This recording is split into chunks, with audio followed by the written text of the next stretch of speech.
tradwife that posts cottagecore videos over gentle rants about gender roles. It's a naive sort of feminism that insists that women prove their ability to do all the things that men do. This is a distortion and a travesty. Men have never sought to prove that they can do all the things women do. Why subject women to purely masculine criteria? Okay, so first of all, my gal, you are making bread. Men make bread too. Some men will make bread so good that they get a whole British television show where they reduce people to shreds who don't make bread as good as them. Making bread is fun, and I think everyone who wants to do it should probably do it. Feminism isn't about saying women should have to do all the things men do. It's actually about the freedom for anyone of any gender to do anything. As long as it's not making a craggy sponge with a soggy bottom in the middle of Cake Week. Cake Week, you fucking fool! Anyway, I actually agree with her to some extent. It is a shame that society devalues work thought of as feminine, and we should actually be encouraging men to feel free to take up more feminine tasks, which is actually also part of feminism.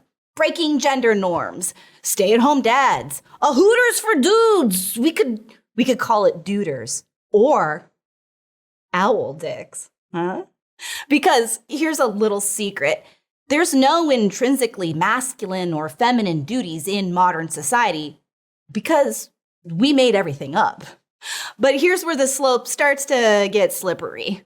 While this tradwife seems to be a little naive, as you watch the videos, things get a little more trad. I don't know who needs to hear this, but happiness should not be your ultimate goal.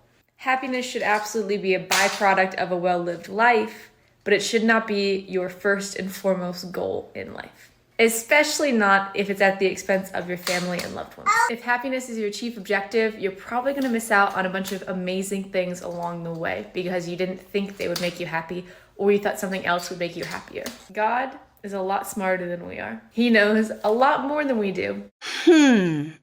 Okay, see, I get the idea that all adults need to, on occasion, accept responsibility and put others before themselves at the cost of short-term happiness. Like, literally every day, I have to choose to work instead of going to a water park.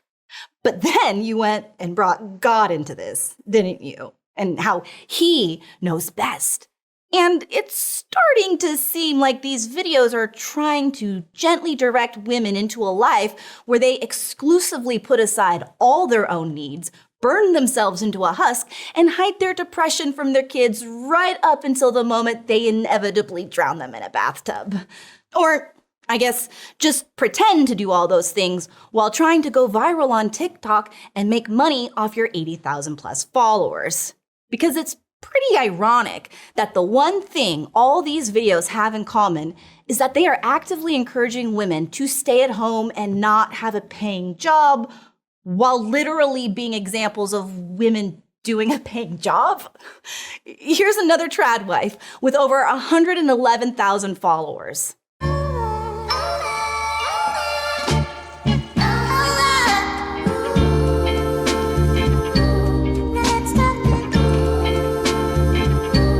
So, according to her, being a tradwife is better because your baby won't fire you for making mistakes like a boss would. Now, it is important to note that unless you birth one of those boss babies, this is true. But let's examine it. Obviously, I don't know this woman's life or her marriage, but unless her baby is paying her, it's weird to compare a child to a boss. A boss is the person providing money, right? And so presumably that is the husband. And, you know, TikTok. I mean, nobody really makes that much money off of view counts, but she's clearly aspiring to. Of course, in a healthy marriage, I would argue that you shouldn't have any employer-employee dynamic, right? Even if only one spouse is working, both parties recognize that the other is doing equal amounts of labor. And although it's not paid for by our society, it is providing equal value to the family as the paid work, and so they should have equal control over the finances as everything is done via teamwork. So no, Your baby is not your boss and cannot fire you. But your husband could divorce you. And unlike getting fired from a job, you can't likely find a new husband in a few weeks or even months to start supporting you financially.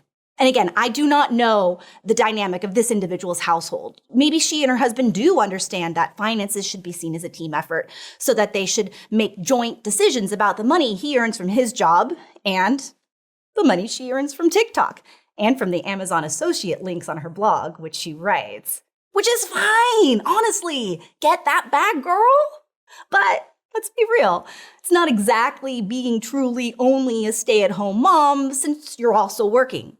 Which is fine. Again, totally fine. Honestly, it's a pretty innocent TikTok channel. Mana mana.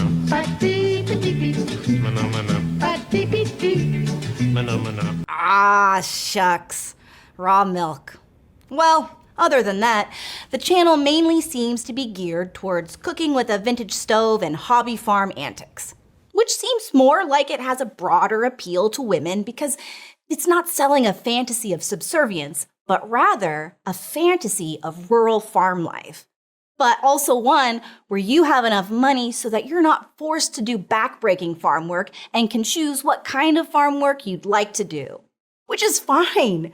There is nothing wrong with hobby farms and enjoying this lifestyle. But it isn't something accessible to everyone. And it is not an individual failing if someone doesn't have the resources to do so.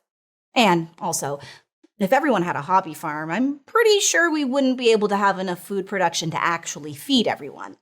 Subsistence farming is actually really hard, which I learned from Cody forcing me to watch him play Rust and economics papers. But mostly Cody playing Rust.